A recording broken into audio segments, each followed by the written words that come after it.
I had a dream about this shit. Like, man, I got to do this shit because Yeah. I'm going to die out here or I'm going to jail.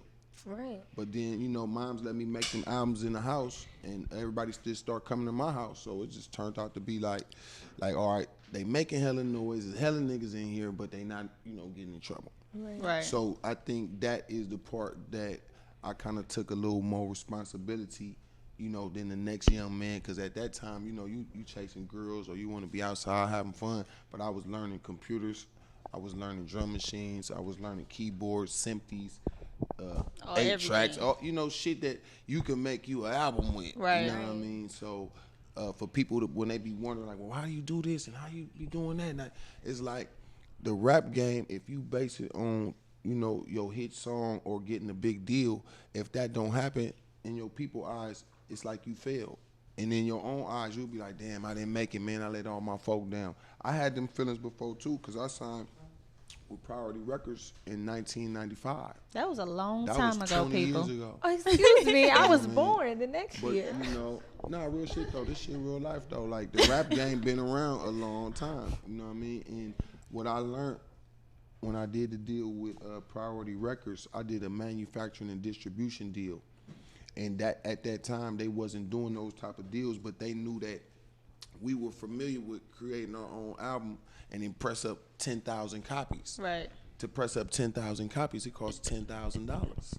But when you take a CD back in those days, you wholesale them for $8. That's $80,000 that a young black man got access to off my own records without having to sign no contract. Right. So once we started that, you know, Master P signed April 17th. I signed April 13th. So he was in the Bay. We all worked together. He moved down south. When he moved down south, he brought the Bay game to the south. And then that's when you seen the phenomenal results. You know what I mean? I would say after that, you know, you had people like E40 even come to the south, get another kickstart. You know what I mean? So when I seen E40 and Too Short do it, matter of fact, Too Short did it first. He came to Atlanta, I think. Yeah, he came here, matter of fact, and he was turned up and left Oakland like, fuck that shit, nigga. I'm going, these niggas party every day, nigga. There's bitches everywhere. Shit going down in the A. So I as that's Vallejo, E40, Oakland, Too Short, and then other major cities, San Francisco. Now I'm here. Right. So you feel me? And they see what I'm doing, and it's like they know it's something different. Like you know, people try to figure me out. Like, well, what does he do? What is he, a rapper? Or is he a producer? Like, they don't know. Like, I'm like, man, I'm confused at this point. I could actually, honestly, you know, and that's the $1 million game right there. Before you get your feelings hurt in this shit, if you ain't ready to make no career out this shit, then don't do it. Dang. Story time with JT. I mean, right. Because, you know, people talk to me, they talk to me about, how do you get the money for this Right, shit? right. I know how to spend it. I can go get a big baller. We can throw money in Magic and get the image going, pay the radio. Right. How do we get it back? I'm the guy they got to call when you want to get it back. That makes sense. That makes sense. Because independency is based on supply and demand, products and services. If you ain't got no line to where you finna sell your dope at, you ain't no dope dealer. Right. True.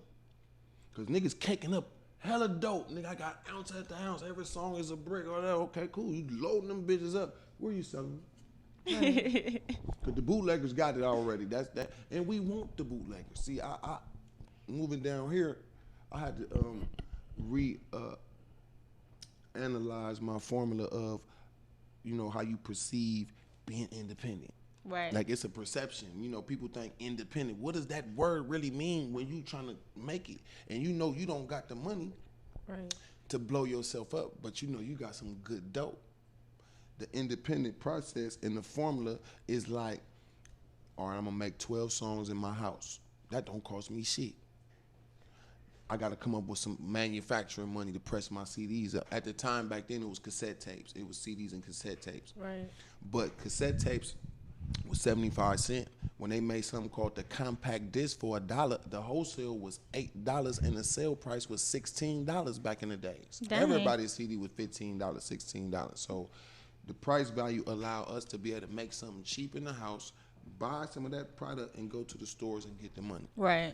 Coming to the South, I moved here September 1st, 2010, and the thing that, you know, I had came here prior to, a few years coming back and forth. But when I moved here to try to actually make my career kick off here, I say, well, how in the hell is I'm going to make some money if these niggas is pressing it for you? Gucci would drop a tape, and then I see his shit in every store across Atlanta. Like, damn, okay, what the hell? This is some new shit, but it ain't Gucci getting the money. It's them niggas getting the money. Right, true. So it's like a form of feeding the streets, because the traditional way is having a record deal through a label. People like me, though, as independents, in '95, when I signed that deal with Priority Records, that was the only deal I ever done. Every deal after that, I did only distribution deals only with every company you can name in the business. But they all specialize in robbing you. You know what I mean? No, they always tell you that you owe. You haven't recouped shit, But then they came out with something called digital distribution, and that's where they fucked up. Because digital distribution allows you to put your music out through a platform and get your stuff on AT&T, iTunes, Xbox, YouTube, Vivo, Beats by Dre. Man, it's about, on my statement, and they pay you every 30 days, you don't even argue with these folks. I can't believe it. Like, we doing business with white folks, it ain't no arguing, ain't no lies. They trying to hide the money. It's digital, because weekly you can see your sales before you get your check. Right. So all you got to do is be smart and be calculating your shit. Okay, if I sold 1,000 albums at $9.99, that's 9 bands. They taking 20%. You feel me? You got to do your calculation. Right. That's the only thing they taking is that percent right there. Bam, when they take that percent, then you could kind of get an estimation. They got some shit right now called streaming money. Oh, man, that's the new shit. Now you get paid per stream through some service. Spotify. Now Jay-Z got Tidal. Right. You got all these different things. But the long story short of what I was saying about moving to Atlanta is everybody giving their music away free. And none of the niggas that was doing mixtapes was putting them on iTunes. They was paying 10 bands to go on live mixtapes. I done paid 4 times. I said, well, I 40 bands. Now I could have bought a house, and then I could have bought some other shit. Cause that 10 bands for my, is that for my ego? Or did I really get out there? Because I was trying to figure this shit out. It's free. But tell us about Trapflix. People want to know about that new service that you have. It's kind of like your former title. It spins right off into that, because as doing music, if you're not as popular as a T.I. or a Gucci or a Future, these niggas ain't burning your shit. Mm-hmm. You can press all the albums. You can make all the albums you want. It's not duplicating your product. So I'm like, man, why they not burning my shit? I think I got some pretty good music here, and I'm promoting like a motherfucker. They just not doing that. You're not the guy yet. You're not that guy that you don't qualify for us to burn 10,000 of you. Not right now. You're not there yet. But Trapflix came about. I did my first film January 2013 called The Independent Game. And when I put that in the thing, who was in it? Migos, Young Thug, Rich the Kid, Zaytoven, what's your man's name? Metro Boomin. Metro Boomin, is he in there? Was he? Cap One. Oh, I love him prison and water. Peanut, Greedy. I mean, it's an Atlanta movie. You know what I mean? Right. It's an Atlanta movie, but the movie is about a nigga from somewhere else coming from California. You. Teaching these niggas the independent game. Look. Because niggas out here want to get a deal. You start telling a nigga, hey man, we got to go do a promo tour. Or what? Nigga, I got to get a deal. I got to get some booking going. I need to be like Future. I need to be, hold on. You're not there yet. You ain't even start your campaign yet. Niggas, a campaign is something that is over a protracted period of time. Period. So, back to the question. When I put the film out, I made a few dollars. on the film, but not like the bootleggers. But I was so happy to finally go in the other places and see them with my shit. Right. Nigga trying to sell me my shit, he don't know that's me. But I'm just happy now I could get a little. So I say, you know what? We had that experience the other day. No, real shit. if they like that, let me go hit them with another movie then next month. Hit you with part 2. Oh shit, boy, I like that too. Oh man, you didn't turn to. Yeah, man, we're part 3. I'm gonna do it next month. So I say, well, you know what? If these niggas like these movies more than that, I'm gonna do that. So each month for the whole year, I did a new movie, 1 hour. So in the history of Atlanta, since Atlanta been Atlanta, ain't nobody never done that. Tyler Perry ain't even done that. Now Tyler Perry got a studio out here, Right. with 30 motherfuckers working, but he didn't go out there with one camera and one laptop and go in every ghetto around this motherfucker. Then go to Chicago, go over there on the east side, west side, south side, the Hundreds. Go to New Orleans, do uptown, downtown, put niggas together. Like my filmmaking formula is it's unorthodox because with every film, I never used a piece of paper. I never had a script. I always told my characters what I want them to do. Hey, man. So what you got coming? Shit, right now, Trap Flicks, more movies. You know what I mean? Like, so can other people get on Trap Flicks, or is it just for you to upload it? Prices. People need to know. People want to know about Trap Flicks, man. You know what? If you buy your own channel, and as far as prices, it's flexibility. Yeah, you know yeah. I mean? Because we'll rather give 10 channels out to some upcoming filmmakers that actually got something, and we'll let them shine. Right. So there's a number of people on Trap Flicks right now. You know, I got to shout my big brother Snoop out because he really helped raise the profile of Trap Flicks to another level without making me have to sell my soul. Right. For him to help me do that, you know what I mean? And then we did a number of films. He got his own channel on there, so I got to send him a lot of love because he helped get it up there, you know what I mean? We had 37,000 subscribers right now. I got to shout out Curtis Snow. We did Snow on the Bluff 2. He did Snow on the Bluff 1 on Netflix. Snow on the Bluff 2 on Trapflix. Trapflix. Look, damn. And shout out to the bootleggers that gotta wait till I put the DVD out. Oh man, I got you niggas back. You so stupid. Cause you can't burn this, boy. You gonna have to get a camcorder, nigga, and put it to your computer, nigga. That's about far as it's gonna go.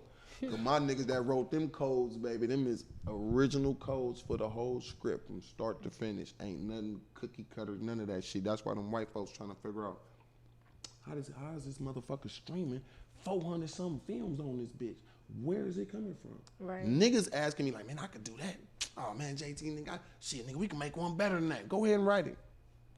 It ain't one. It ain't no urban streaming movie company out right now as far as on Google in the app format and on iTunes and a website. So as a young black man, right. I feel honored that if you Google that, you can't find nobody else shit that deal with the nigga movies. Right. That's the hood movies, the trap movies. Nah, real shit. And when the people at Google told me that, the man said, JT, whatever you do, don't you sign nothing with nobody. This is a $1 million, $1 billion bubble. If you work it right, all the ghettos of America gonna come fuck with you. Right. They don't qualify for Netflix. Right. Oh yeah, them niggas at Netflix told me, nigga, your shit ain't good enough.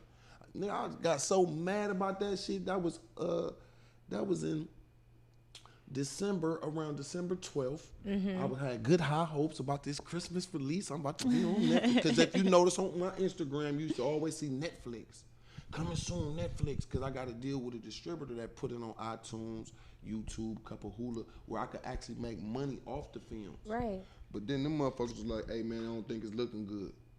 And I'm like, okay, what you mean? You know, yeah, man, Netflix, you know, I think they going to reject it. I'm like, why they gonna reject my shit? I got dope. They like, man, they just got certain things. Man, that shit fuck with my ego and made me feel so kind of like, you know, like it made me feel like a slave that was begging the slave master for something. This nigga steady saying no. Now my ego done kick, nigga, fuck you and your motherfucking pop. We gonna make one, nigga. I don't care if I start with just 100 niggas streaming. I mean, but and it's doing good. Trapflix is doing good now though. We Everybody 37, but I'm just saying picking though, it up. that was the idea, and then God blessed me to really get it done in about 10 days. And normally this shit take 6 months. Days. They say, Jay, when you making them goddamn apps and all that website shit, that shit take time to develop the codes. Because so how can they get the app? Right on, go to the app store. It's on any app store, Every Google Play. Google Play, iTunes. You just go in there, download the app, hit the free registration. You know it's what I mean? Free, everyone. No credit cards, none of that shit. You just get the app and enjoy your movies. Just sign up, right? So That's where can it. they find JT? Where can they find you at social media? Man, I don't got no Twitter, no Facebook, no MySpace, nothing. I only got Instagram. Oh, man, that's where you find me at every morning, every night. Oh, man, it's lovely. I don't talk like Plies, but I do bust plays on my shit. So what's your Instagram name? JT the Bigger Figure. JT THEBIGGAFIGGA. Cool. But you need to tell the people about the movie that you got coming up that you're going to be filming soon. So you can promote it. So go ahead. Well, you know, we got a couple of new films coming. You know, we had Curtis Snow Bam. and the lovely Lanisha ladies here. You know, got a nice film on Netflix called Insta Stalker. You know, it's about people who show their life, you know, on Instagram. Ladies being so sexy, not knowing that somebody really could fall in love with you through your pictures. You know what I mean? So Curtis Snow falls in love. Right. And after that, it's on and cracking. You know, the stalking has begun. Exactly. Yes, that was me in Insta Stalker, and I will be in Insta Stalker too, and so will this lovely lady over here. Yep. You know, I was the friend in Insta Stalker 1, but we don't know what might happen in Insta Stalker 2, so stay tuned. Keep a lookout for that and some other projects you got going on. Well, you know, we got another one we doing too. You know, it's called Grass Ain't Greener, and it's a lovely film. You know, I was talking about, you know, doing some casting with this lovely lady right here.